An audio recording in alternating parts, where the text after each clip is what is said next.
Siendo la educación una extraordinaria experiencia llevada a cabo por mujeres, en general se habla de la saga de los maestros.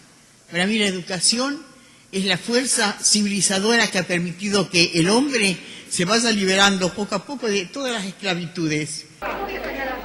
Y la doctora Alicia Moró de Justo deposita en este momento su voto en la urna 1053. La vida son muchas puertas abiertas, muchas posibilidades, muchos lenguajes, muchos caminos que conducen a un noble fin. Y esa forma particular, esa cosa solidaria de pensar en el otro. Soy yo con el otro, sin el otro no soy. En nuestro país, las primeras maestras especializadas a nivel terciario fuimos nosotros, desde la Escuela Normal de Paraná. Porque jugábamos con los vecinos y entre nosotros, y yo siempre era la maestra. Aquella era una indisciplina que rebotaba contra el muro que significaba un tipo de educación autoritaria y tradicional. Mis padres, como muchos otros padres, tenían una enorme fe en la lectura y creían en la educación. Y a los 19 años me fui a Misiones, a una escuelita del Monte Misionero, para ser maestra. Me tocó hablar a mí porque yo era la que los había llevado, los otros estaban presos. Entonces yo miré los paraguas y ahí me inspiré porque yo no llevaba ningún discurso preparado. Que cuando el sistema se cierra en la opresión, si no se abre un huequito de esperanza, es imposible romper el círculo. Iba tomando mucho peso cetera y bueno, y así fue también perseguida. Un niño que le llaman Juan y se llamó Pedro es una mentira enorme, le están quitando su libertad, su individualidad, su nombre. Educarse desde edades tempranas es un derecho de todos los ciudadanos de la provincia de Córdoba y es un deber del Estado garantizar esta educación. ¿Qué es la educación verdaderamente? No la salida individual que vas, te anotás y si haces mérito, vos podés terminar, sino el saber colectivo. Si no hay pelea, si no hay resistencia social, si no nos ponemos al frente para decirle por aquí no pasarán, esto no tiene destino. Y volveremos a marchar todas las veces que sea necesario para lograr nuestros objetivos. ¡Fuerza, compañeros! No somos mejores ni peores que ningún otro trabajador, pero nuestro trabajo se sostiene en la esperanza. Cuando hay desigualdad, cuando hay discriminación, se cierra el circuito. Nosotros queremos que nuestros niños tengan esa posibilidad de mantener su idioma, mantener su cultura. No promovemos el aborto. Promovemos la autonomía de las mujeres para no seguir siendo ciudadanas de segunda.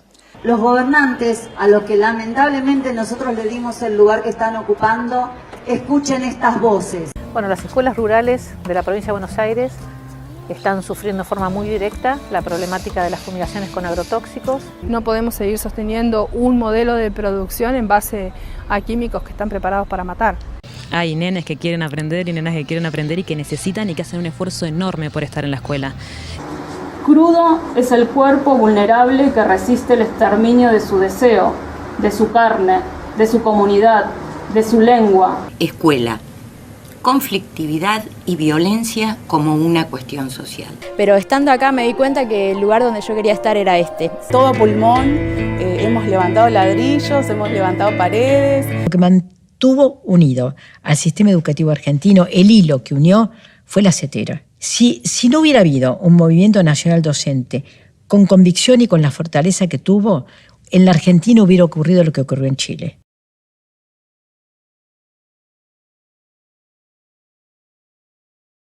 Es que se puede hacer un recorrido de los septiembres muy fuerte, con muchos hitos que vamos a ir recorriendo de alguna manera, sobre todo los que tienen que ver con la docencia.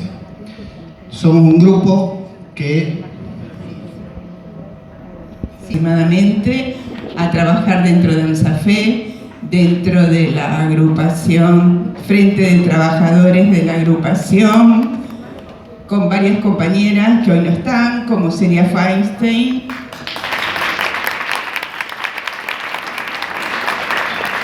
esa la guía. Venimos de espacios distintos, nos juntamos los martes, somos distintas, venimos de absolutamente distintos lugares. Hay profesoras de escuelas medias, de institutos, maestras, pero conservamos una gran esperanza y una gran cercanía con nuestros compañeros, porque trabajamos en el mismo local, por suerte, con nuestros compañeros activos, que en este momento pido un aplauso para que puedan resolver el conflicto que están llevando adelante de la mejor manera posible.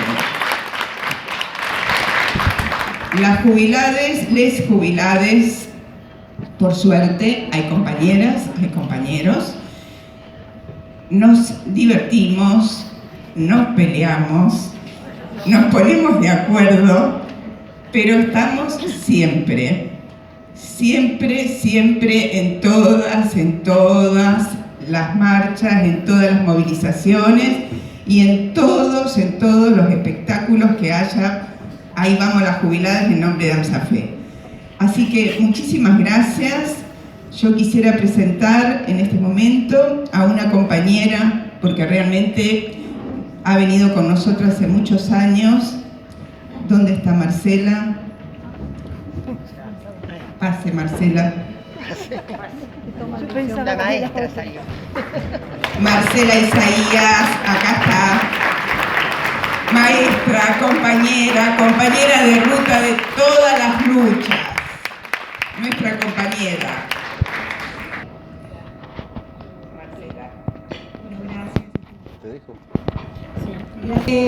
La verdad que es una alegría el encuentro y el primer panel me parece fundamental para arrancar, digamos, este intercambio de memoria, de historias y de reconocimientos. Y es muy interesante que además de muchas maestras y maestros que no están ejerciendo en este momento, haya también representantes de las nuevas generaciones de docentes.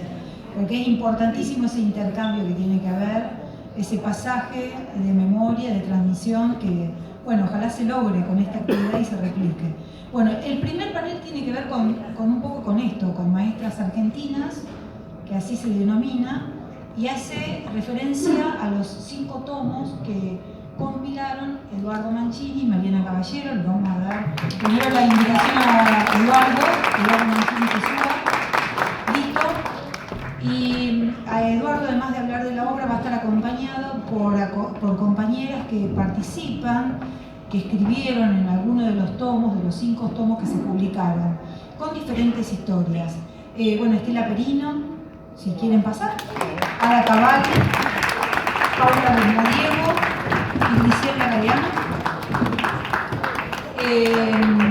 Paula es periodista y también, bueno, pertenece a una familia de docentes, así que puede dar cátedra como cualquier maestra del devenir de esta charla.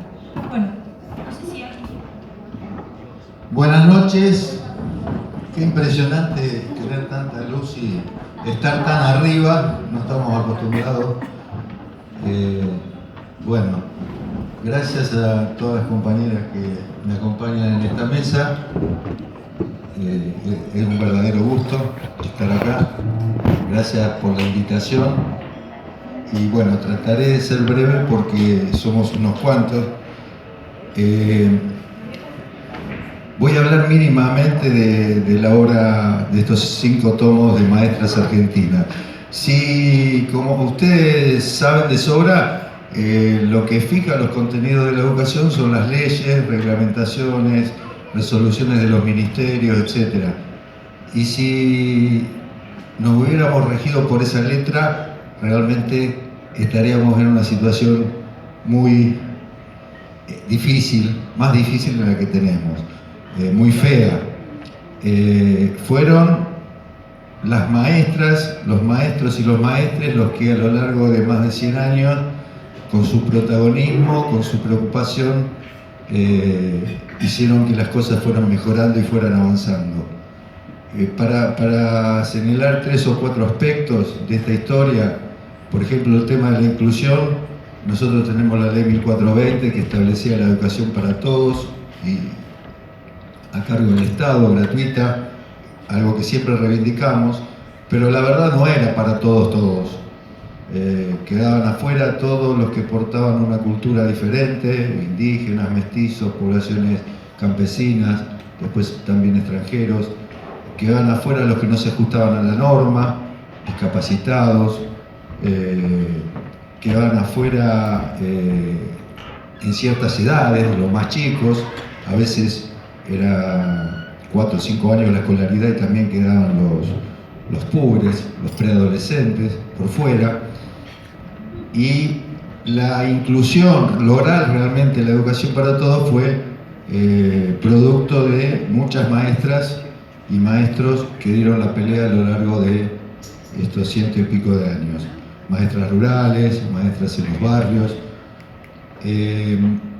Otros aspectos, el autoritarismo, la verticalidad con la que empezó la educación primaria en el país, también fue siendo revertida por los docentes, las docentes a través del tiempo, buscando distintas herramientas. En una época las ideas de la escuela nueva, más adelante la psicología, la filosofía, más tarde el pensamiento de Freire o acá de María Teresa Nidelkoff, logrando una educación que considerara más las necesidades, los intereses, los deseos de las infancias y más dialógica.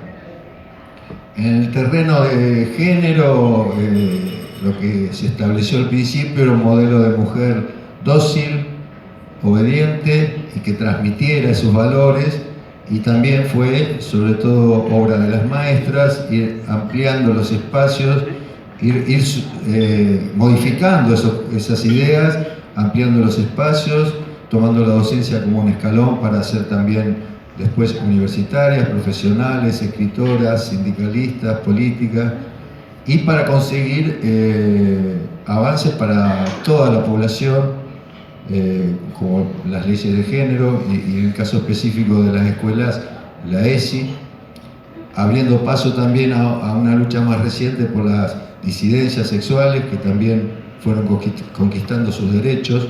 O sea, y en el terreno del magisterio en sí, la concepción de que debía ser un apostolado, una misión maternal, y que por lo tanto estaban excluidas las luchas, los reclamos, había que conformarse con el salario que llegara, cuando llegara, lo mismo con respecto a los puestos de trabajo. Y bueno, entonces fueron 100 años de luchas de todo el magisterio para que fuéramos avanzando, logrando conquistas, logrando mejoras y logrando leyes que lo garanticen. En los libros hay, nombré a Nidelkoff, que habla de maestra pueblo y maestro gendarme. Yo creo que también hubo, en los libros se ve, maestras y maestros que tenían algo de maestra pueblo y algo de maestro gendarme, contradictorios, no todos son tan sencillos de analizar. Pero creo que predominan las historias de las maestras y maestros transgresores y que contribuyeron a mejorar la situación y a conquistar derechos. Lo cual hace que 100 años después podamos decir que mejoramos mucho y estamos mucho mejor que cuando empezó el magisterio. Ahora, esa mejora, esa conquista, ¿nos deja tranquilos? No, de ninguna manera, porque también desde hace bastante tiempo la derecha neoliberal quiere volver las cosas atrás. Entonces hoy nos encontramos que, por ejemplo, con que nos quieren callar la boca, nos quieren quitar la palabra. La ESI está, pero hay maestras y maestros que tuvieron problemas por hablar de la ESI o por leer un cuento determinado. En relación a la palabra, también se dio en otros casos. Se dio, por ejemplo, cuando los maestros quisimos llevar a las escuelas la preocupación por la desaparición de Santiago Maldonado, y desde distintos gobiernos provinciales y nacional se nos atacó, se nos cuestionó. Pasa lo mismo ahora cuando, ante el gravísimo hecho de un intento de magnicidio con la vicepresidenta, Nosotros entendemos la necesidad de que haya un diálogo en las escuelas sobre el tema, para defender las posturas que siempre tuvimos a favor del diálogo, de la convivencia pacífica, y nos vuelven a cuestionar. En el terreno del género tenemos la ESI, pero muchas veces no quieren que lo tratemos. En el terreno sindical tenemos las leyes que reconocen, sobre todo en los últimos 50 años, los sindicatos, las paritarias, delegados en las escuelas, etcétera, pero también hay muchos gobiernos que lo cercenan. Tuvimos desde represión a manifestaciones docentes hace pocos años, hasta campañas de estigmatización como la que sufrió Roberto Baradel, o descuentos, no reconociendo el derecho al paro, como tenemos ahora en la provincia. Y inclusive con respecto a la inclusión, que es un terreno muy firme y muy ganado, a la inclusión educativa también hay retrocesos, como por ejemplo cuando en los 90 se cerraron los jardines en la ciudad de Córdoba, dando lugar a una lucha que figura en los libros, o en la ciudad de Buenos Aires, que no se abren las salas para los chicos de 4, o otros niveles más marginales del sistema, por ejemplo planes para adolescentes que habían dejado de estudiar y vuelven a la escuela y que se van recortando. Bueno, condiciones que todos sabemos. De todo ese panorama de tantos años, nosotros en esta mesa vamos a hacer un recorte centrándonos en los últimos 50 años, que fueron donde se concentraron más las luchas, las conquistas y también las tensiones y los golpes que sufrimos los docentes. Así que bueno, ese es el resumen. Paso la palabra a mi compañero. Eduardo, yo voy a pasar un chivo antes de que vos pases la palabra a las compañeras que están en la mesa. Los tomos de Maestras Argentina comenzaron siendo 2 tomos de Maestras Argentina y después se extendieron a 3 más de Maestras, Maestros y Maestres. Los 2 primeros están disponibles en internet porque se agotaron, no se consiguen impresos, y los últimos 3 se pueden comprar en La Toma. Fueron editados por La Toma, por el Centro Cultural La Toma, por la Asociación Inconsciente Colectivo y por la Cooperativa de Pensamiento Margarito Televé. Así que bueno, realmente él hizo un resumen sin dar nombre de las historias. Yo creo que cuando ustedes empiecen a ver los nombres de las historias, tiene también su otro costado atractivo también para conversar. Y como bien dijo Eduardo, es un recorte esta mesa. Le vamos a dar la palabra a Estela Perino, que va a tomar la historia, condensada en este caso en una carta que va a leer, y que también está publicada en uno de los tomos de Maestra Argentina, que no nos podemos acordar en cuál era, pero está en uno de los tomos. Bueno, como toda carta tiene un lugar, la ciudad de Rosario, y una fecha, comienzos del invierno del 2022. Inolvidable Raquel, te esperábamos y no llegabas. ¿Saben algo de Raquel? Porque ya están los traslados. Tenía que tomar posesión hace 3 días en la 2049.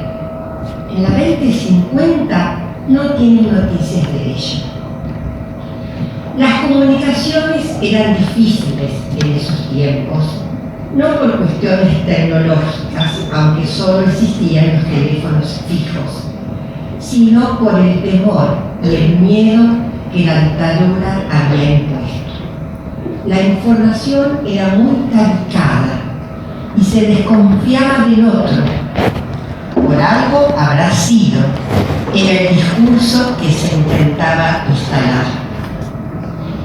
En los espacios que sabíamos compartir, aquellos que transitábamos precisamente por la confianza en el otro, como el incipiente movimiento gremial, éramos herederas de la histórica huelga del 71, con 40 días de paro inquebrantables, y sus asambleas en el intento de conformar los sindicatos, el SINTER, el SUTER, y las escuelas especiales en las que trabajábamos con sus niños y niñas ubicados en el lugar de la discapacidad por el hecho de ser pobres, destino social que intentábamos denunciar a partir de nuestras lecturas de Fanon, Los Condenados de la Tierra, María Teresa del Costa, Maestro Pueblo, Maestro Gendarme, Pichón Rivière, el proceso grupal, y sin olvidar, por supuesto, a Pablo Freire.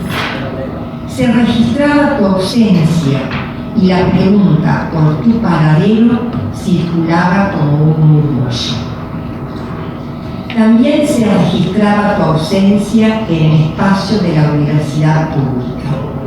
Allí tu preocupación por la dimensión social de los procesos psíquicos, como decíamos, hizo que tu trabajo en terapia ocupacional, que en ese momento dependía de la Facultad de Medicina, te llevara a preguntarte por lo que hoy se habla como la desmedicalización y la despatologización de las infancias y adolescencias. Por todo esto, los dueños de la vida y de la muerte decidieron tu destino. Algunos comentarios circulaban. Decía que habías sido detenida en diciembre del 76, cuando intentabas salir del país vía Ezeiza. Otros comentaban que habías sido secuestrada después de una consulta médica en Buenos Aires. Muchas versiones, muchas suposiciones, pero con un denominador en común: te desaparecieron. Te esperábamos en la escuela, pero no llegaste. O tal vez sí, llegaste y seguirás llegando en las manos con tiza, en la mirada crítica y en las palabras denunciantes de quienes toman tus banderas y siguen luchando por una patria más justa y con lugar para todas y todos, como fue tu ideal de vida. Te recordamos, seguimos esperando. Raquel Boero, fecha de secuestro, 10 del 12 de 73. Lugar, Capital Federal. Tenía 25 años. Su apodo, Paloma.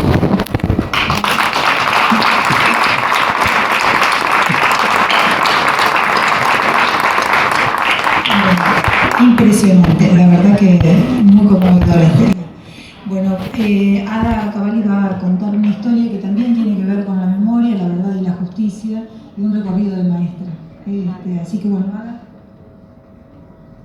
Bueno, en realidad cuando me invitaron a escribir, pensé en maestras y maestros, en ese momento me decían maestras,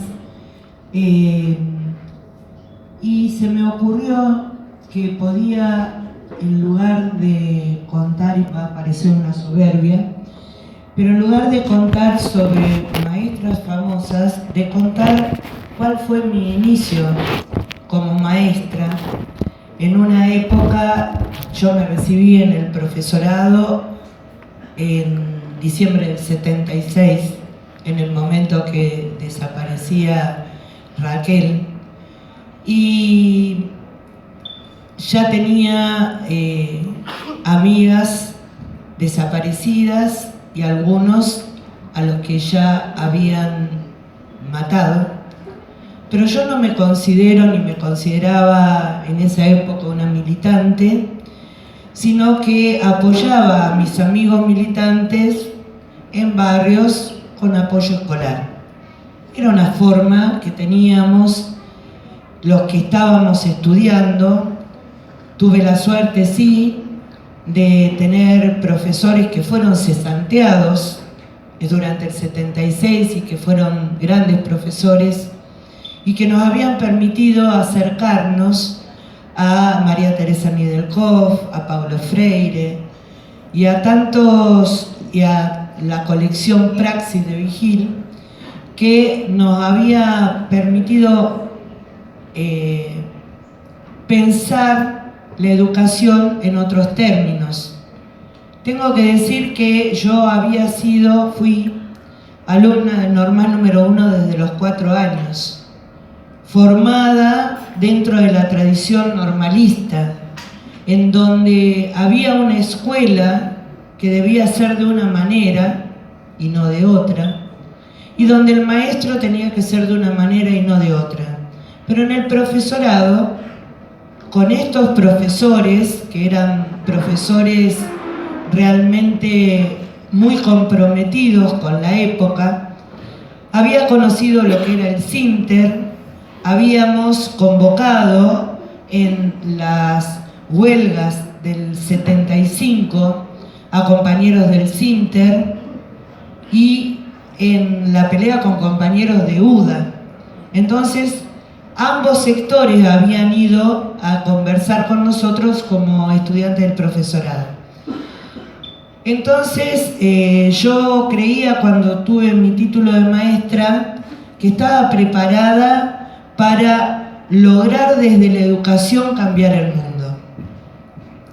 Tenía 19 años, casi 20, y me fui a vivir al Ingenio Ledesma. Y comencé mi carrera docente en los lotes zafreros del Ingenio, en los que hacíamos dedo para llegar a las escuelas en el reino, y digo reino porque creo que lo sigue de alguna manera haciendo, en el reino de los Blaquier. Allí, en esas escuelas, creo que aprendí a ser maestra, y por eso lo que quise demostrar era de qué manera una chica, una adolescente prácticamente, que venía de un hogar de clase media y que había sido formada en el normal número 1 con el ideal de las maestras normalistas, aprendió a ser maestra cuando los chicos, a los que les entendía poco cómo hablaban, eran chicos que provenían algunos de la Puna, la mayoría eran collas, que hablaban un español cerrado. Algunos tardé tiempo en entender lo que me decían, y en medio de todo eso sufríamos, con el que en ese momento era mi compañero, los allanamientos, porque éramos jóvenes del sur, porque era una maestra que no quería trabajar en la escuela del pueblo, del Ingenio, sino que quería ser maestra rural, porque creía en el hombre nuevo, pero al mismo tiempo pretendía que los chicos de esos lotes aprendieran siguiendo lo que estaba establecido en el currículum. Entonces tenía la contradicción entre el maestro pueblo que quería ser y la formación que como vivencia había tenido como alumna de la escuela normal. Piensen ustedes que estaba en una escuela con techo de lata, que hacíamos el pan para los actos escolares, que no teníamos nada con qué enseñar. Yo desesperadamente les pedía que me mandaran revistas. Yo decía, los chicos en la villa en Rosario salen y tienen acceso a revistas y a diarios aunque estén tirados. Los chicos con los que yo trabajaba no tenían acceso a nada de eso, no tenían acceso prácticamente a la alfabetización, digamos, que podemos lograr a través de las cuestiones cotidianas. No me daba cuenta en ese momento que en realidad en los mismos cartones de azúcar que les daban desde el Ingenio o de la leche tenían material para enseñar. Eso lo fui aprendiendo con ellos. Eran épocas complejas, pero los chicos de los lotes fueron los que, con mi afán de salir y aprender de la naturaleza, me decían: señor, no se preocupe, nosotros la llevamos porque nosotros conocemos el monte, usted no lo conoce. Y entonces, en ese intercambio de una realidad que era totalmente ajena a la que yo había vivido, aprendí cuáles eran las posibilidades que teníamos en el encuentro con el otro. Con el otro, los chicos; con el otro, los padres, que me regalaron para el Día del Maestro un jarrón hecho en alfarería y un pan casero hecho en horno de barro; y con mis compañeras, con las que hacíamos dedo y no nos levantaban los ingenieros de la empresa por el seguro, pero que creían y me enseñaron muchos de los mitos que yo desconocía. Aprendí ahí también quién era el familiar que se llevaba en las noches oscuras a los obreros indisciplinados, que era el familiar, el perro negro de la casa familiar. Aprendí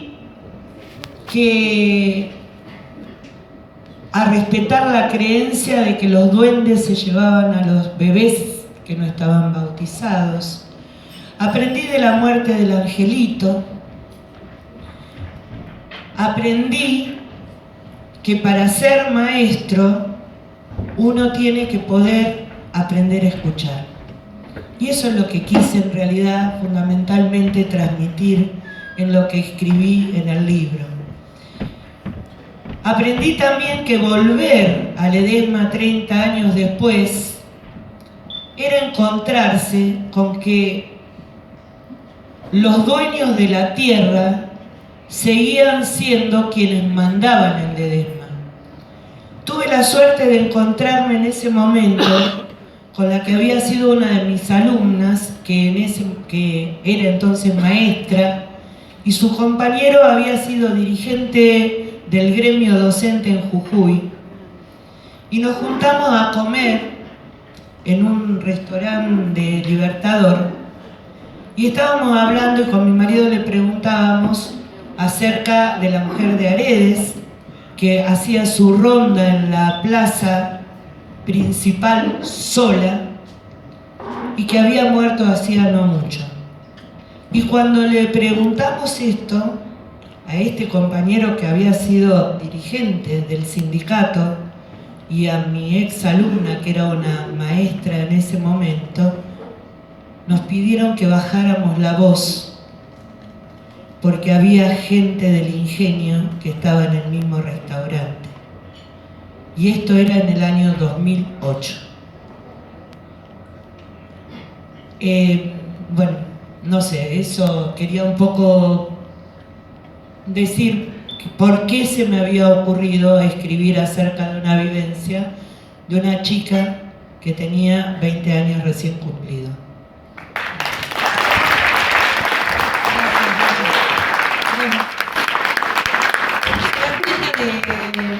Con dos testimonios iniciales, la riqueza de maestras argentinas. La verdad que esto es como para empezar a presentar para quienes no conocen los tomos y meterse en estas historias que son reales y escritas en primera persona muchas veces, o también poniéndole voz a compañeros a compañeras que ya no están.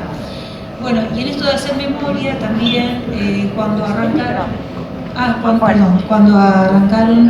había mencionado que había un espacio dedicado a recordar a Celia Feinstein y a Patricia Larguía. Griselda Galeano y Paula Busnariego justamente van a hablar de este recuerdo. Si quieren comenzar, Paula. Hola, ¿se escucha? Sí. Bueno, la verdad que no quería evitarlo, pero no puedo dejar de ser autorreferencial cuando tengo que hablar de Patricia. Les cuento cómo es que llegué al libro, a este proyecto colectivo, me invitó Mariana Caballero.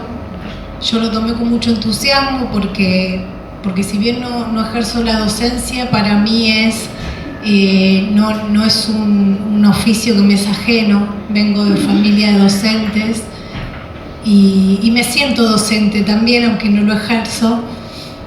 Y bueno, lo tomé con mucho entusiasmo y pensé que tenía que escribir sobre una docente. Y digo, no es una tarea menor escribir sobre una docente. Hasta que me encontré con la historia de vida de Patricia Larguía, lo cual es muchísimo. Y me di cuenta que tenía que escribir sobre muchas cosas, que tenía que escribir sobre arte, que tenía que escribir sobre una concepción pedagógica no tradicional, aquella que yo había leído en los libros, que me parecían copadísimas, pero que pensaba que eso no se podía ejercer en la práctica. Me encontré con una mujer que tenía un profundo respeto por las infancias, con una gran militante social y gremial. Así que bueno, así como me encontré con una mujer con múltiples facetas, me pareció que una forma de sintetizar un poco ese recorrido que hice, contactándome con amigos de Patricia, con compañeros de militancia, con exalumnos. Me pareció que, la verdad que hablé con mucha gente, pero me pareció que rescatar dos de esos testimonios pintaban un poco, a grandes rasgos, quién fue Patricia Larguía. Uno de esos testimonios es el de Héctor Ansaldi, el querido Piripincho, un gran amigo de Patricia, compañero de trabajo. Y el otro testimonio que fue muy importante para mí es de Sonia Leso, también una amiga de toda la vida, ¿sí? Cuando charlé con Héctor, recuerdo que él hacía hincapié en algo a lo que yo no le había dado mucha importancia, y era el respeto absoluto que tenía Patricia Larguía por las infancias, ¿sí? Y titulé ese escrito con una expresión de él que fue: ella era una maestra no convencional. Ella comienza, Patricia tenía una amplia formación artística que volcó en su ejercicio en la docencia. Sus primeras experiencias docentes fueron en la década del 70, en jardines maternales y en la Escuela Integral de Fisherton, donde se desarrollaba un proyecto institucional de educación por el arte. Si había una cosa que siempre decía Patricia, sobre todo a sus alumnos del nivel terciario, era que los alumnos más importantes que ella había tenido y su etapa formativa más importante para ella había sido cuando le había dado clases a sus alumnos de salita de 3 en el Integral de Fisherton. Ahí era donde más había aprendido, porque había tenido los alumnos más exigentes, y en ese lugar era donde ella hacía música de verdad. Esto también me lo contaba Héctor. Con Héctor, Patricia se subió a un escenario también, compuso canciones, se animó a la actuación. Y lo que él me decía es que tenía un profundo respeto por la capacidad de asombro que tenían los niños. Con Héctor también trabajó en la Escuela Provincial de Danzas, y ahí empecé a conocer también cuál era su concepción pedagógica, que también estaba vinculado con ese respeto que ella tenía por las infancias y por la libertad que implica la infancia. él me decía, bueno, en la escuela Taboada daban clases, daban talleres juntos, y lo que él me decía es que bueno, que compartían ese mismo principio, esas mismas ideas pedagógicas, y que Patricia lo que decía siempre es que había que lograr que estos alumnos no se transformen en un adulterado. Así nombraba ella a los adultos, un adulterado.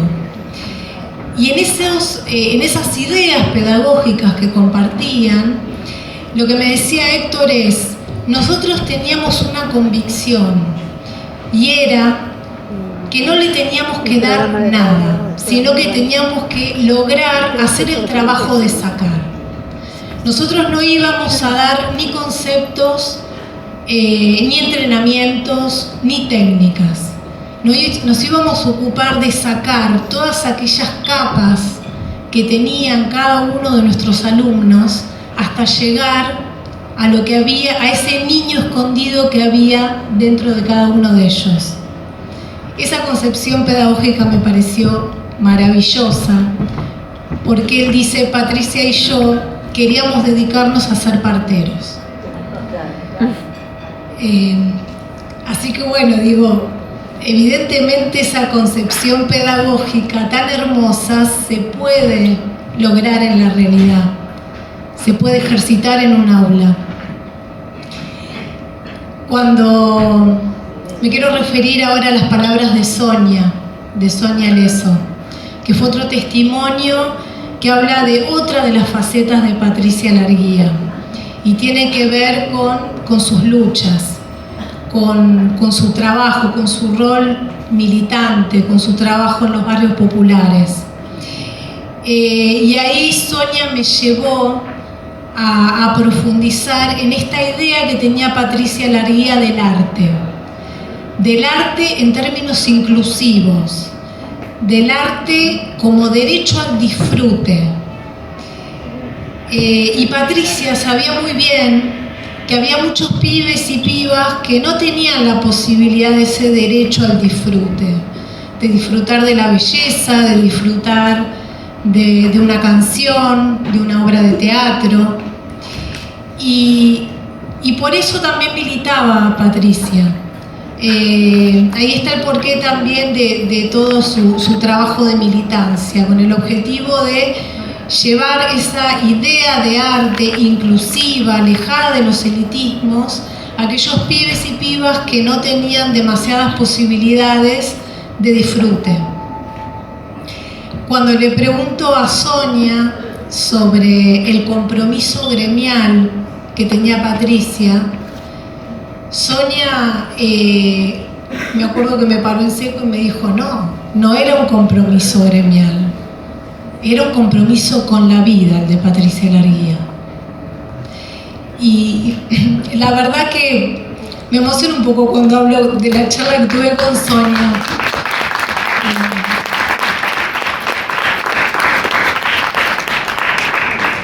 Sonia me contaba que Patricia tenía un gran compromiso con el otro. Es un compromiso que excedía lo gremial, excedía lo corporativo. O sea, Patricia Larguía no peleaba solo por mejores condiciones salariales. Peleaba también por los derechos de sus alumnos, de los pibes y las pibas. Creo que hay muchos militantes gremiales que tienen esta idea también y lo quiero reivindicar. El pelear más allá del salario, el pelear por el otro.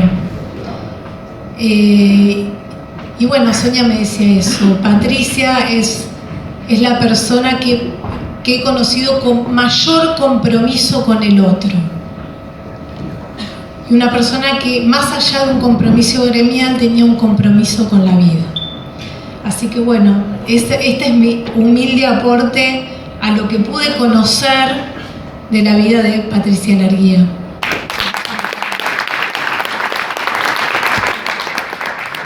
Hola, buenas noches. Bueno, a mí también me invitaron para hablar un poco de Patricia. Creo que todas las personas que están sentadas por los rostros que estuve viendo la conocieron y creo que cada uno de ustedes debe tener una anécdota diferente para recordarla con el inmenso amor que ella tenía por todos nosotros.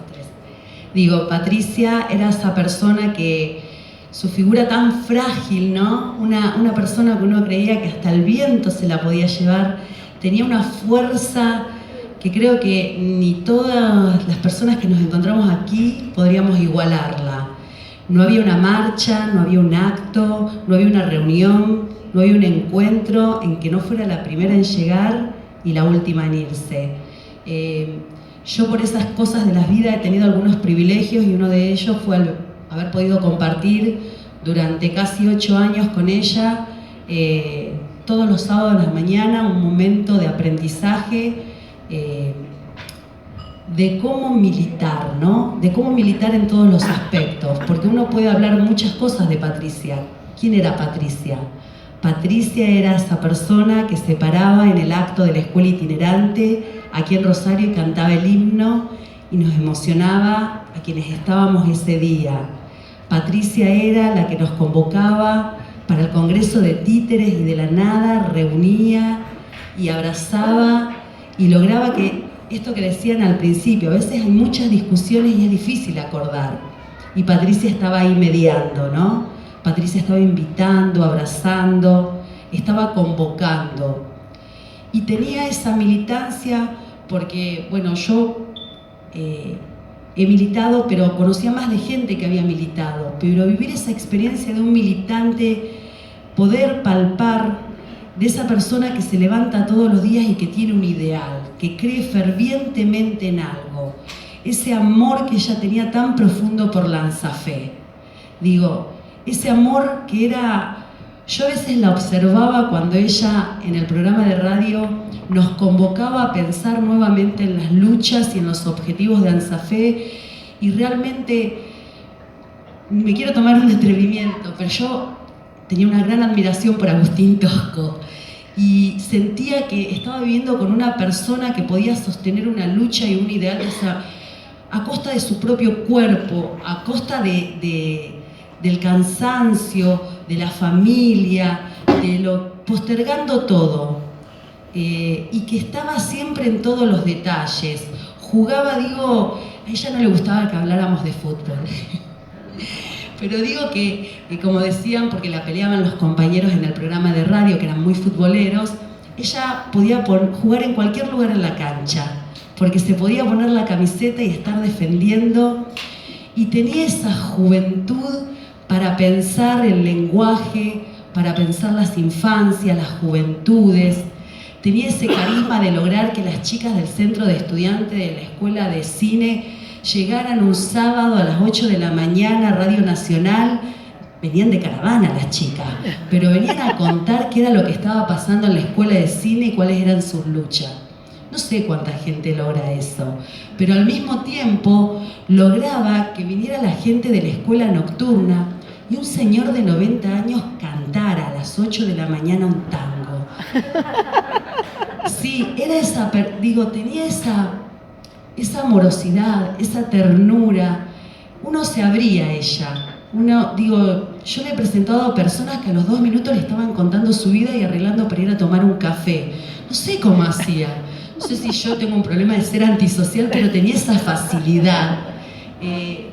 Para mí, Patricia, estoy hablando así porque yo pienso en Patricia y lloro. Porque es una persona realmente que yo la puedo pensar como ese ser humano capaz de en cada acto estar enseñando algo. Y Patricia también se enojaba, quiero decir, Patricia se enojaba mucho. Yo nunca la he escuchado tan enojada como con un expresidente que tuvimos. No conocí esa boca de Patricia yo. Pero ahí estuvimos siempre, estuvo presente y tenía esa generosidad de no olvidar a nadie. Yo recuerdo que había gente que había mandado una vez una gacetilla para algo y Patricia todos los sábados la tenía presente. Nunca se olvidaba de nadie y siempre disputó, y fue una lucha que ganó, que no nos pusieran, yo todavía no llegué, pero voy a llegar muy pronto, que no dijéramos que éramos sector pasivo cuando decíamos el cronograma de sueldo, sino jubilades. porque éramos muy activas. No soy jubilada todavía, pero me sentía parte. Digo, hasta en esos detalles estaba Patricia. Yo creo que ella, que siempre recordaba que era obstinadamente maestra, me recordaba siempre al título de un libro de un autor uruguayo que decía que el único camino es la lucha. Y creo que cada mañana para Patricia el único camino era el de la lucha docente, y una lucha docente que siempre tenía que tener presente el aspecto pedagógico. Los mejor recuerdo, su profundo amor a este sindicato, a este gremio, que para ella era su vida, así como lo era su familia en ese mismo nivel, y el amor que tenía y digo que eso se notaba. En cada marcha siempre había estudiantes que se acercaban a abrazarla y a quienes ella abrazaba. Yo sé que muchas de las que están presentes acá deben tener cosas mucho más hermosas para contar. Yo siento que fui una afortunada por haber podido conocer a Patricia.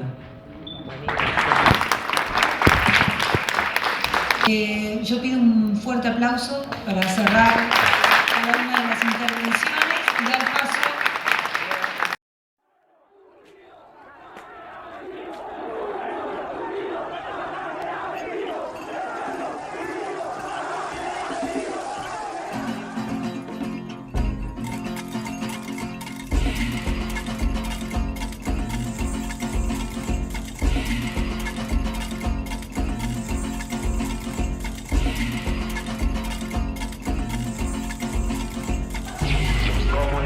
Número 1 de la Junta de Comandantes Generales.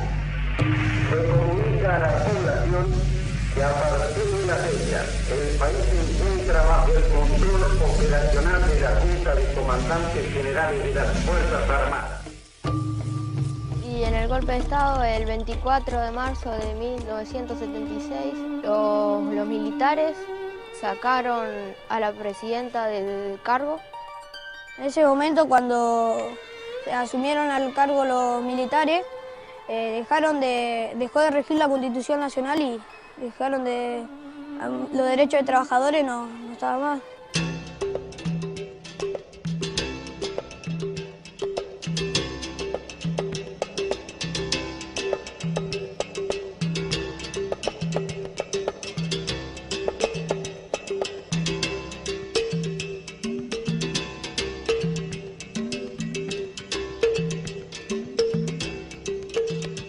Mucha gente desapareció en el golpe de Estado.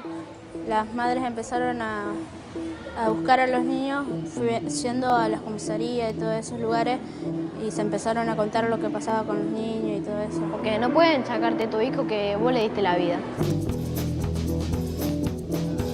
El acto a fin de dar lectura de la parte dispositiva de la sentencia que el tribunal acaba de suscribir.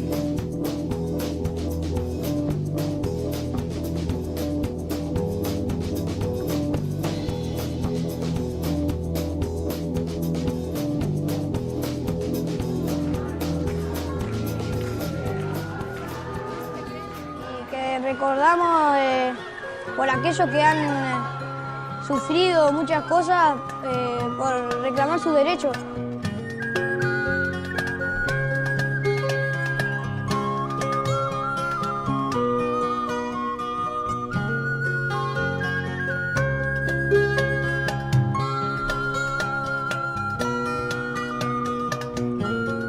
Memoria es cuando suponete pasa algo y no se lo puedo olvidar.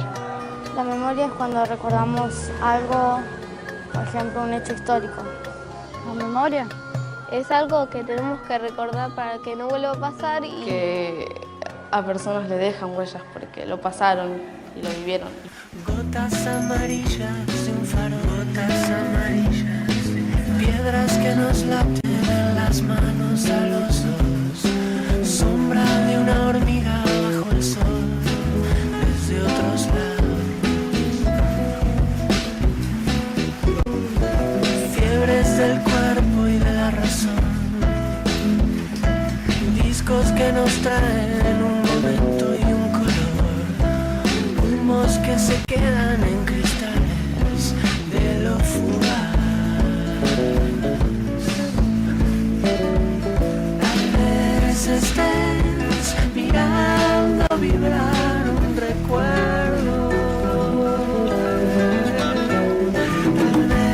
estés mirando a una chica pasar. Amigo que hoy estás tan lejos, estás acá.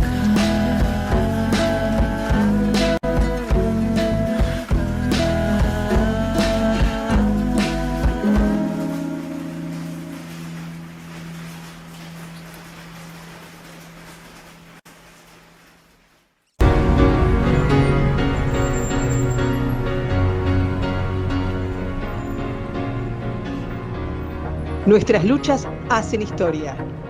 La Marcha Blanca del 88, 23 de mayo, Día de las, los y les trabajadores de la educación.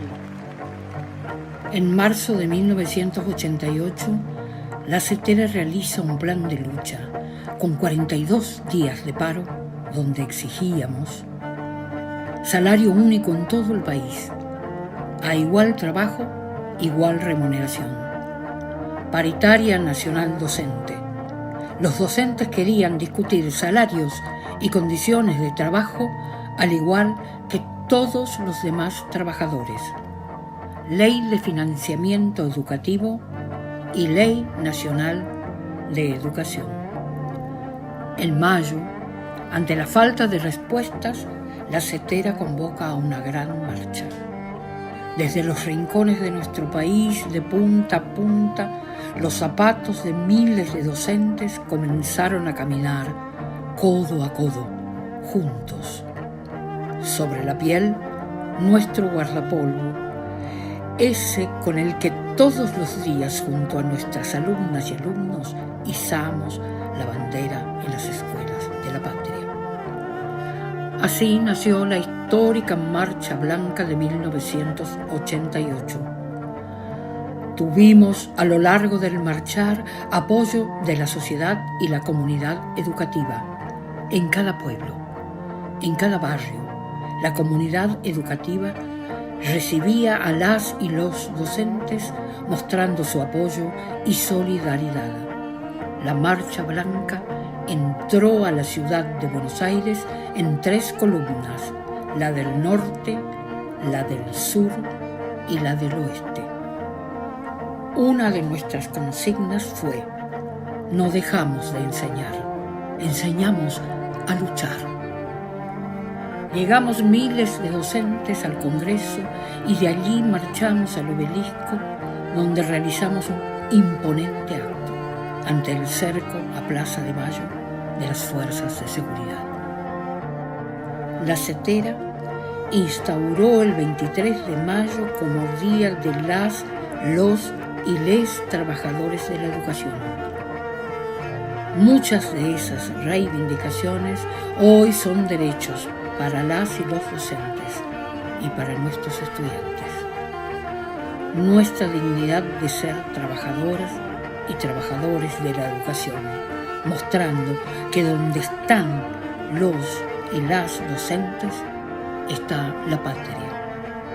La Marcha Blanca del 88, una lucha histórica. 23 de mayo, Día de las, los y les trabajadores de la educación.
que se adivina en la vida.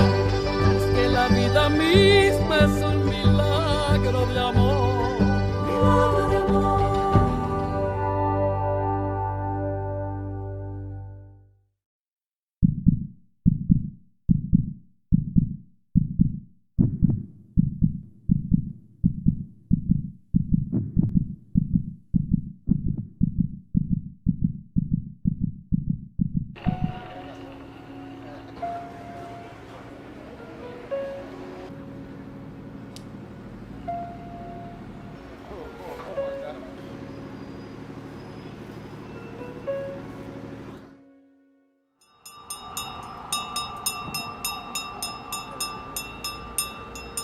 El patio de nuestra escuela itinerante es infinito. En él se juega la vida del pueblo. Allí están los niños, los jóvenes, las trabajadoras y los trabajadores en lucha. Y es para ellos nuestra inmensa solidaridad, la que necesitamos también nosotros.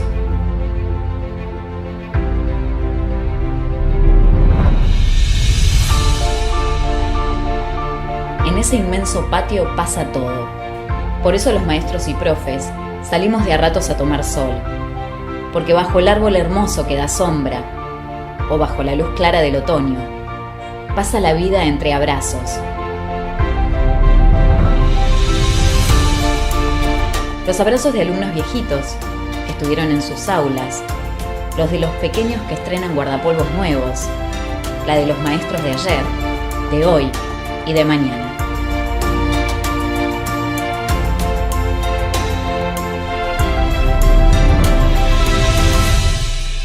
Quien pasó por sus aulas no lo olvida y vuelve. Protestar, reír, llorar, abrazar, nos hermana en ese enorme patio de la escuela itinerante. Esa escuela que no se queda quieta y que extiende sus brazos a todos los trabajadores.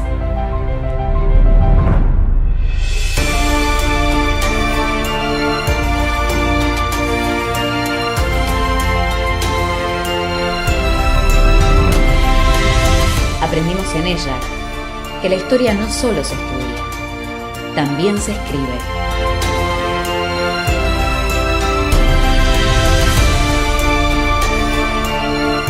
El corazón no va para cualquier parte.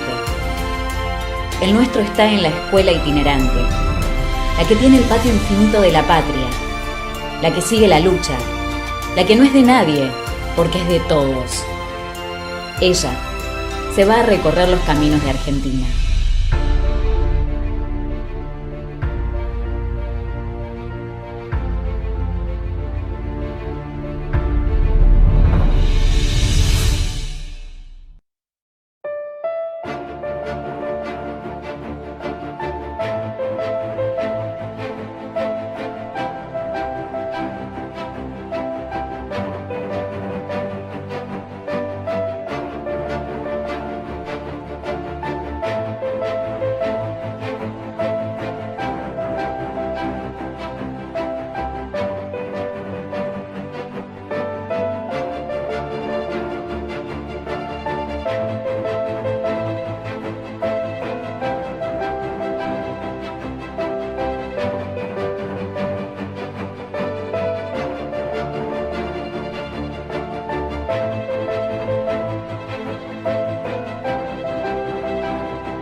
La que enseña, resiste y sueña. Entonces luche, luche, luche, que se escuche, luche, luche, luche, que se escuche, luche. Tiene muchos, pero muchos hitos. No solo el Día del Maestro, el golpe a los hermanos chilenos, sino que también un 11 de septiembre fue la fundación de la CETERA. Ahí les repartimos y estaría bueno que se lo lleven a casa porque realmente vale la pena leerlo una y otra vez, los principios fundacionales de la CETERA. No solamente el 11 de septiembre, el 14 de septiembre nace nuestro querido compañero Carlos Fuente Alba.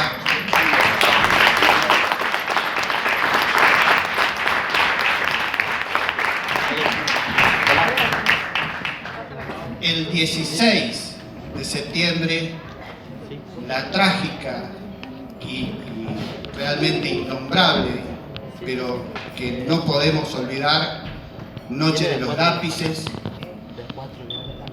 El 16 también es el golpe del 55, la fusiladora, con la caída de muchos compañeros y la interrupción de un gobierno popular, como nos tienen acostumbrados más de una vez, la reacción que hoy llamamos neoliberalismo, pero que hace años que viene una y otra vez por nosotros.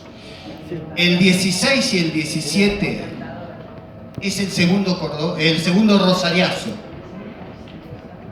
gesta histórica, gesta popular, gesta que realmente acá veo que muchos cabecean porque seguramente anduvieron tirando alguna piedra o alguna bolita para que se caigan los caballos. Y nos queda ninguna fecha más en septiembre. Acá quedamos. Nos parece que es un mes... No se mueve hasta que no empecemos. ¿Sí? ¿Todavía no?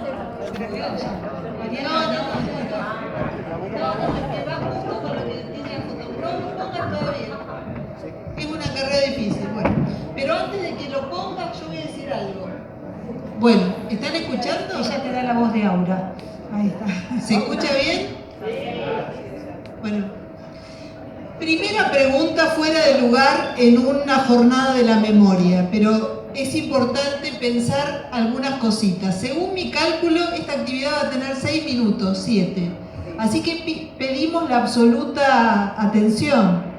Como no veo a nadie, esto es bueno, no vemos a nadie. Como si habláramos solos. La primera pregunta fuera de lugar es respecto de Fuente Alba, de Carlos Fuente Alba y de Sandra Rodríguez, es si existe el destino. No lo sabemos. Solo podemos contar que ni Carlos Fuente Alba ni Sandra Rodríguez eran de Neuquén, la ciudad donde se encontraron. Él había nacido en una estancia, en la estancia Coyunco, cerca de Junín de los Andes, donde sus padres laburaban. Tenía 4 hermanos más y logró una beca para estudiar la secundaria en Neuquén. El destino había movido una pieza. Sandra Rodríguez, en cambio, había nacido en la provincia de Buenos Aires y se había recibido de maestra cuando decidió que quería una vida más tranquila en tierras neuquinas. La vida tranquila no la encontró, pero encontró el amor apenas lo vio a Carlos en un bar, La Tasca se llamaba ese bar. Carlos, nos contó Sandra, con la que tuvimos la oportunidad de hablar durante la pandemia largos ratos, Carlos brillaba y en ese bar se decidió ese día un amor para siempre. Ella le preguntó a Carlos en una de esas noches, ¿qué te gusta de mí?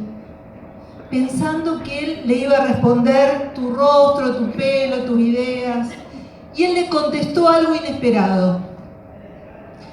Que seas maestra. La primera foto.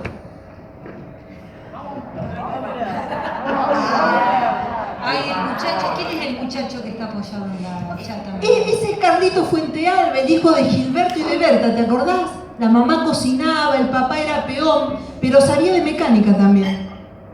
Tiene que venir otra foto. Tiene que venir otra foto. Ahora, para saber, para que Mariana nos cuente más. Ya viene. Bueno, es Carlitos. Carlitos Fuente Alba, arriba de la chata, apoyado. Van muy rápido. Debería pasar el tiempo. Ya va a pasar, ya va a pasar. Ponele play.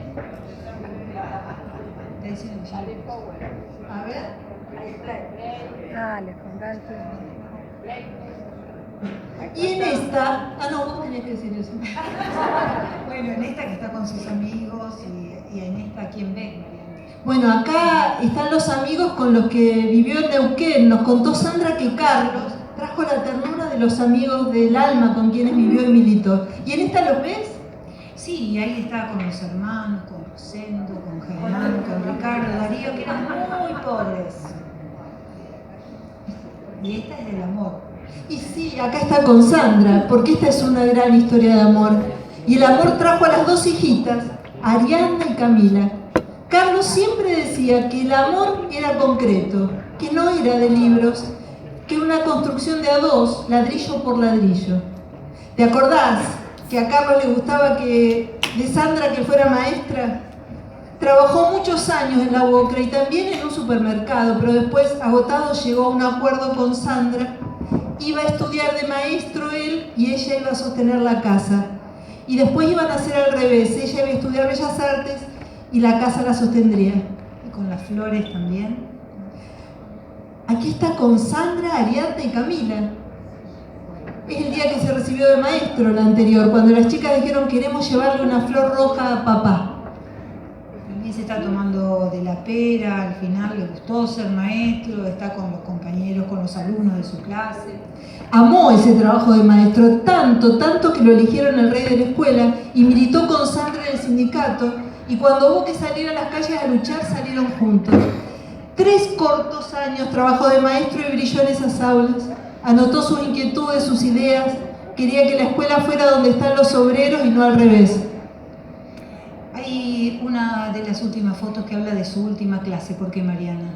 Porque las clases no se dan solo en las aulas, ¿viste, Marcela? A veces se dan en las calles, en las plazas, en el ejemplo. A veces se dan clases contra las políticas neoliberales de los gobiernos. Esas son nuestras movilizaciones. A quienes ajustan, a quienes pagan sueldos de hambre, los maestros y las maestras de Neuquén decidieron cortar la ruta, dejar de ser invisibles. En el 4 de abril del 2007, estamos en la Ruta Nacional 22, Carlos y sus compañeros decidieron cortar la ruta y fueron reprimidos violentamente. Carlos la llama a Sandra por celular y le dice que lo peor ha pasado, pero lo peor está por pasar. En un cruce de caminos su vida se interrumpió, lo fusilaron a cielo abierto. Una granada en la nuca del maestro señaló el final de su vida y el inicio de una lucha por justicia completa que no termina. Entonces Sandra salió por Carlos en cada marcha y en cada bandera, y Carlos volvió con nosotros en murales, en escuelas, en pintadas enormes, en movilizaciones. El asesino Sovich debió renunciar a su sueño de ser presidente de mano dura. Darío Poblete, el asesino que jaló el gatillo, fue preso, pero el que dio la orden de reprimir debe aún recibir justicia. La lucha seguirá hasta que la justicia sea completa. No es solo una historia de lucha contra el neoliberalismo, es también una maravillosa historia de amor y de ternura de dos y también de miles que buscan que la escuela pública sea ese espacio de abrazo y de derecho colectivo. Nos falta un maestro, seamos como ese maestro que perdimos y sepamos que a veces se me cruzó una frase de García Lorca hoy. Hay almas a las que uno tiene ganas de asomarse como a una ventana llena de sol. Carlos Fuentealba era un alma así.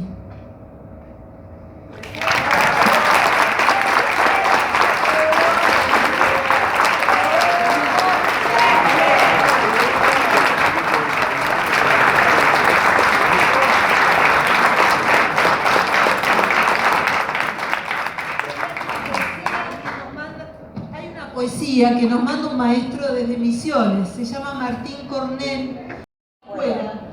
El soberbio. El soberbio, pero tiene un nombre que tiene que ver con las mariposas. Las primaveras. Con la primavera. Bueno, Martín Cornell nos mandó el audio. Audio 1. Pueden hacer dos cosas, o mirar estas imágenes o cerrar los los ojos y escuchar la voz de Martín Cornell, que es un poeta maravilloso. Audio 1. Fuente Alba.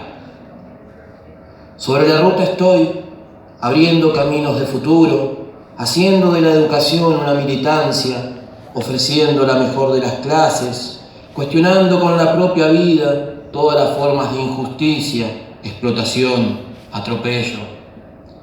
Porque cuando uno estuvo compartiendo con la gente humilde, cartoneros, chicos de la calle, hombres explotados, esos que dirán basta y arriba, cuando uno estuvo compartiendo con los pobres del mundo su vida, sus necesidades, sus carencias, su dignidad también, porque la tienen y mucha, no puede mirar para otro lado, deja de ser indiferente y comienza a transitar la senda de la solidaridad, de la revolución, en la búsqueda constante de la dignidad del ser humano. Ese es nuestro trabajo, maestros, y asumimos el compromiso de enfrentar esta espantosa podredumbre. Por eso estamos en la ruta, un puño cerrado, los trazos de un lápiz marcados en los surcos de la piel y la muerte injusta que reparte este sistema. El día aún nos queda en nuestra memoria y yo tengo un rostro como un grito clavado en la garganta.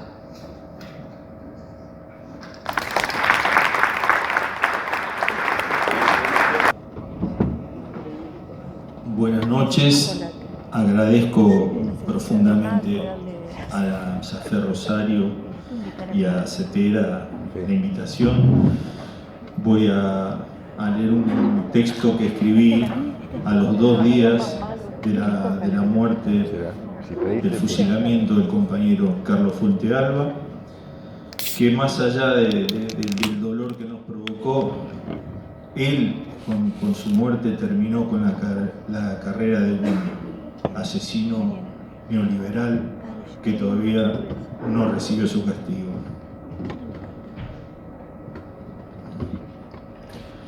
Y ahora hay una fuente blanca, en memoria de Carlos Fuente Alba y de su ejemplo. Y había aquel silencio de la cordillera y la cintura de los alerces, que junto al espejo incandescente de los lagos tallaban el Junín de los Andes en la vastedad de tu niñez. Y había una casa que nacía desde tus brazos, a caballo del cerro y del polvo, en la barda oeste de Neuquén, aquella luminosa cuenca 15. Y había una voluntad y una mano reunida desde el clamor de todas las tizas, en la intemperie de la ruta 22, despeinada por la ventisca. Y había la daga del odio, esa mueca que escribe el capitalismo en las espaldas de la sangre. Y ahora hay una fuente blanca donde buscar la luz que alimente este puño que crece para seguir, para llegar allí, para vencer, para vivir donde termina la sed. Muchas gracias.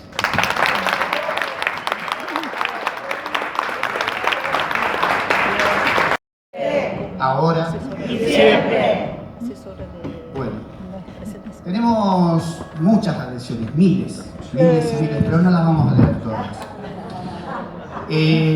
Vamos, si el operador me pone el audio 2, vamos a una adhesión de un compañerazo jubilado.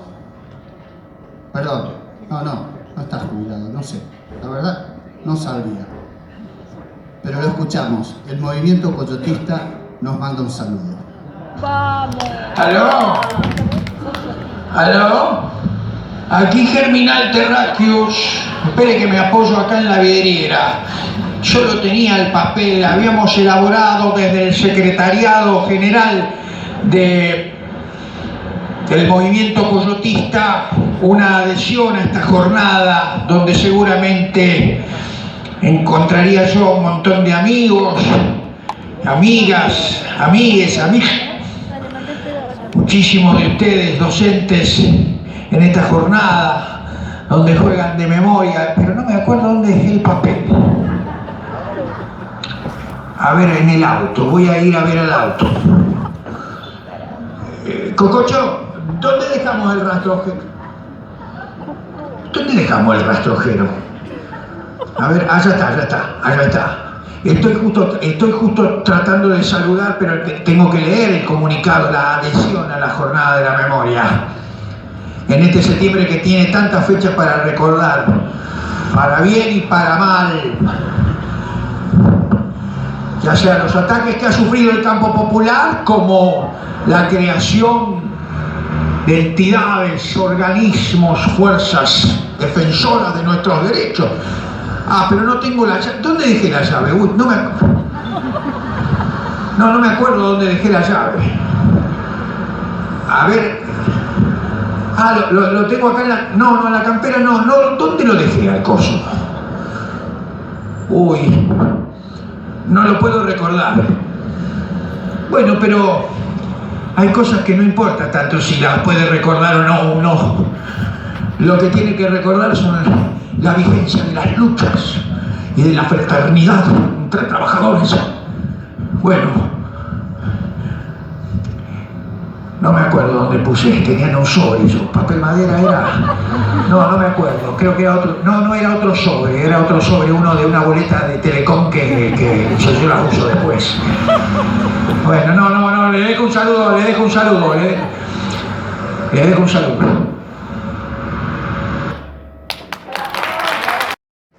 Y la negra nos va a hacer. Cetera. Historia de Cetera. A 49 años de un largo proceso de unidad y organización de la docencia argentina. Estamos aquí por la acción llevada adelante hasta el sacrificio de la propia vida por tantos y tantas que no dejaremos en el silencio ni en el olvido. Memoria. Sus motivos fueron y son de valor permanente, y allí es donde se borran los límites entre pasado, presente y futuro. Nos dimos cuenta y asumimos nuestra condición de trabajadores de la educación como actividad formadora y transformadora. Voy a aprovechar acá a reivindicar el legado de mi madre, que estuvo en Puerta Grande, que fue la paralela de Carlos de la Torre cuando fue comisión directiva, que estuvo también con alguna responsabilidad del sindicato, y yo crecí con este faro y con esta situación de crecer en el sindicato entre dos bancos, y bueno, siempre con el honor de participar, la alegría de ser sus compañeros, y no, por más que nos denoten y nos digan lo que quieran, la escuela, donde hay un maestro está la escuela, y donde está la escuela está la patria, así que gracias por dejarme estar aquí. Vamos a contextualizar esto. En aquel mayo del 88 estaba la escuela 560, que es la escuela de mi barrio, tomada por los maestros y... ¿Cómo? Sí me hablaban. Estaba la escuela tomada por los maestros y jugábamos, crecimos en esa situación, así que lo que escribí era esto. Dice así: hacía frío aquel mayo de 1988 en que partí junto a mi madre y sus compañeras hacia la Plaza de Mayo. En los días previos no se hablaba de otra cosa. Se juntaron en la escuela 560 para organizarse, mientras los hijos de los docentes jugábamos entre los salones. La marcha blanca, esa que el país recuerda y que la televisión mostró en directo, comenzó mucho antes en cada escuela del país. En los paros provinciales que pusieron de pie a la docencia y que marcaron a fuego los ojos y los corazones de aquellos niños de 10 años que hoy, como yo, son docentes. El colectivo iba repleto de maestras y se me hacía un mundo de guardapolvos. La alegría era constante, las canciones y las risas se fueron apagando con el viaje que unía Rosario con la ciudad de Buenos Aires. En el asiento de adelante viajaba mi madre Lidia Beatriz Díaz y sus dos compañeras de la Nocturna 26, Estelvina Riobó y Virginia Cardoso. Iban tomando mates.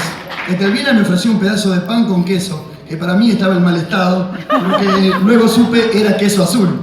Y soltó: comé, pibe, comé y aprendé que por esto matan los ricos, me dijo. Hablaba con ese tono severo e inconfundible, como si siempre estuviera dando clases. Al llegar a Buenos Aires, el colectivo se perdió entre tantos otros y la Avenida de Mayo se me antojó un monstruo que nos devoraba. Comenzaron a sonar los redoblantes y al bajar nos unimos a una manera inmensa de guardapolvos blancos, celestes, ponchos, olores, parlantes, humos, vendedores ambulantes y 1000 banderas que ondulantes nos marcaban el camino hacia la plaza. Desde mi perspectiva todo era enorme y pasaba gran parte del tiempo leyendo los diversos volantes que cubrían casi la totalidad de calles y veredas. En ese momento pensaba que miraba el piso, sin entender que miraba hacia el pasado, reflejado en las consignas, en la historia misma del subsuelo de la patria que se levantaba exigiendo dignidad.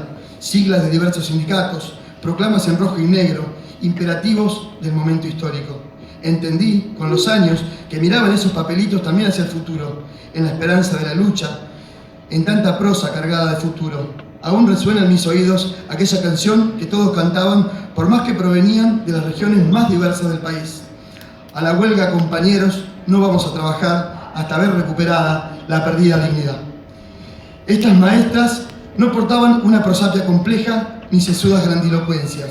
Lidia, junto a sus compañeras, desde la simpleza de su guardapolvo y la certeza de que reclamaban algo justo, daban constantemente la disputa de sentido de aquel momento y activaban para movilizar a sus otras compañeras a contraturno, con hijos a cargo y con muchas carencias, pero convencidas de que luchar era el único camino para dignificar a la docencia. Nada nos regalaron.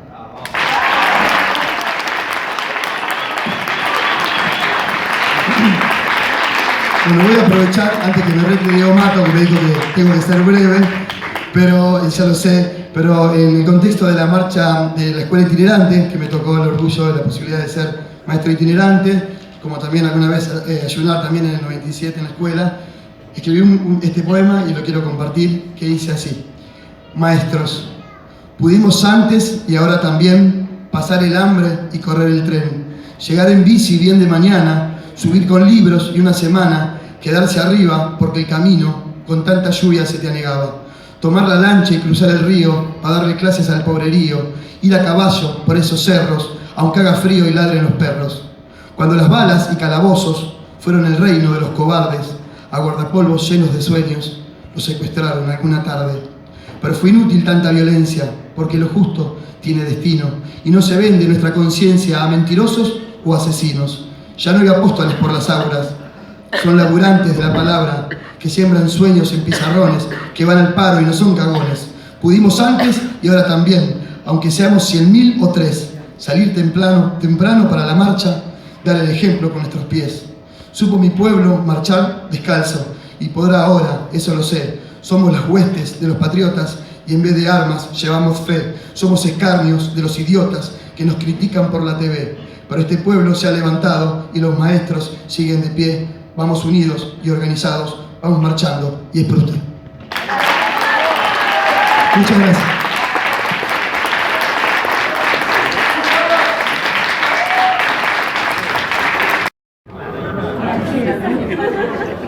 Los perdimos. ¿Dónde están? Acá están, acá están.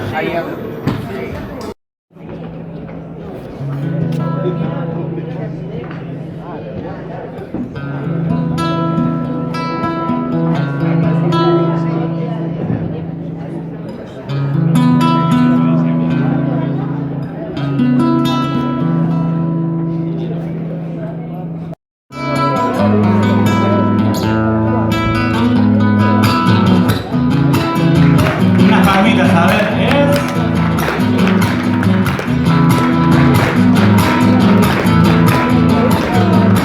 Cuando un horizonte avanza, es un chango moreno, canto, corazón y bombo, Santiago del Estero, para cantar chacareras hay que sentir el ritmo.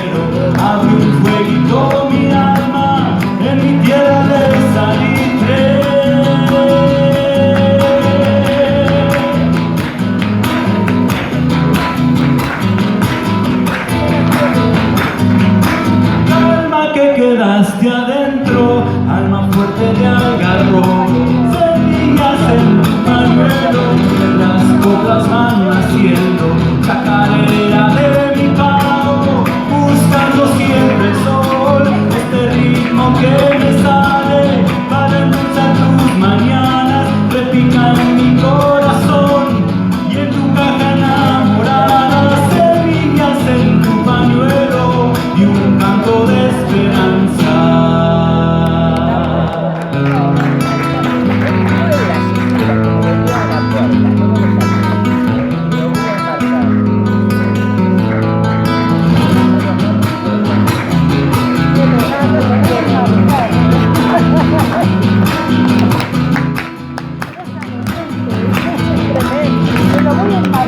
Cuando bailas en tu tierra, de las entrañas sale un gustito amistoso, y tu caja enarbolada quiere salir por los montes a buscar un sueño libre.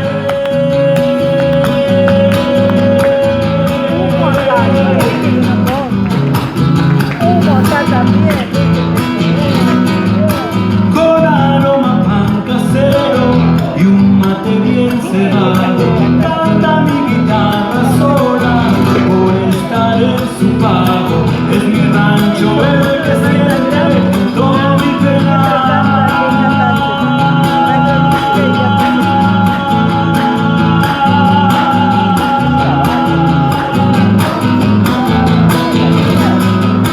calma que quedaste adentro, alma fuerte de algarrobo, semillas en tu pañuelo, las coplas van naciendo, chacarera de mi pago, buscando siempre el sol, este ritmo que me sale para endulzar tus mañanas, repica en mi corazón y en tu caja enamorada, semillas en tu pañuelo y un canto de esperanza.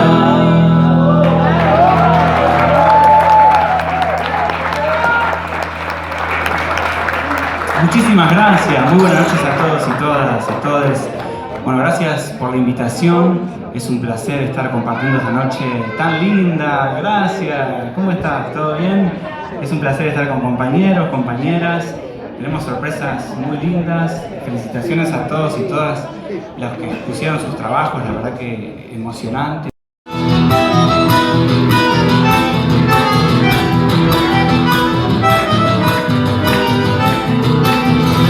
Si una guaguita pudiera tener, uy qué feliz, pero como dicen que Dios truena, ya de venir, para chacareras comienza a cantar, florecer, la chacarera del rancho señor, claro que sí fue. Amigo de allá de la 432, Cristian Godoy, es un profe de artes visuales que va a enseñar a bailar alguna chacarera acá, si puede ser. Un aplauso para Cristian, vamos Cristian. Solo de chacarera. No. Eso era para nuestra época, la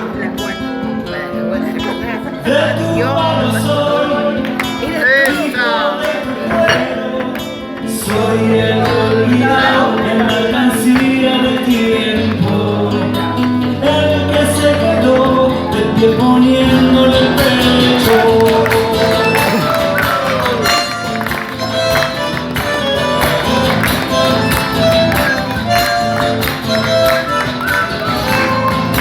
Flor de soy, si la estrella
Samsung.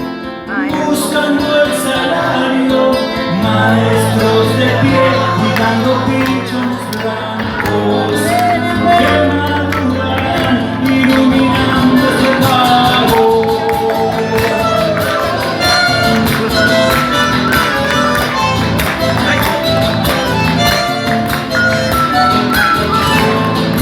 Soy el pecador en medio de los ranchos, ocho de fiao, ante el guiso inventado.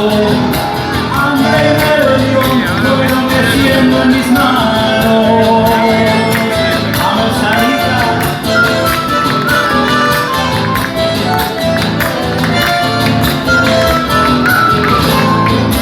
No quiero de más, quiero lo que es mío. Amazo trampeado, voy a torcer el destino. Levántate, cabrón, y canta un argentino. Soy el olvidado, el mismo que un día se puso de pie, tragando tierra y saliva. Camino hacia el sol para curar las heridas.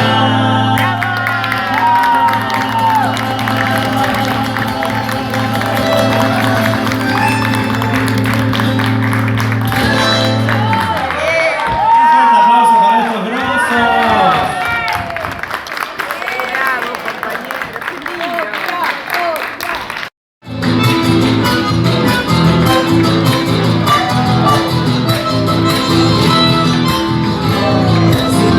De los finales vi dos rayitos de luna, como amasando la luna, a convertirla en arrope, y el viento pasa a galope cuando la noche madruga, hace llevar para siempre prendido con estrella, el empujo de esta tierra, como una de tus virtudes, será las noches azules, compañeros de chacarera.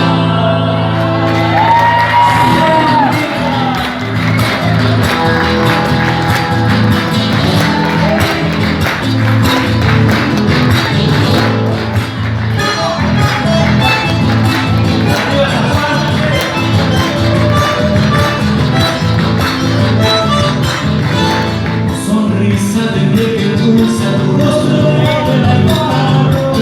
Esa de con destinario, resulta de mis abuelos. Sabe el espejo del cielo de este mundo milenario.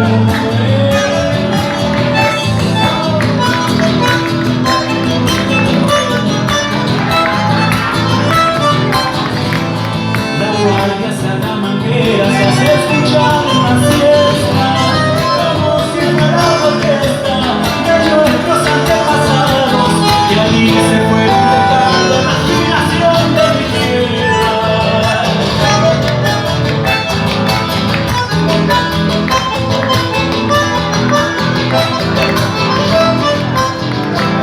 Se cuelgan de los tunales dos rayitos de luna, como amasando la luna, a convertirla en arrope, y el viento pasa cuando la noche madruga, hace llevar para siempre prendido con una estrella, el empujo de la tierra, como una de tus virtudes, serán las noches azules, como años de chacarera.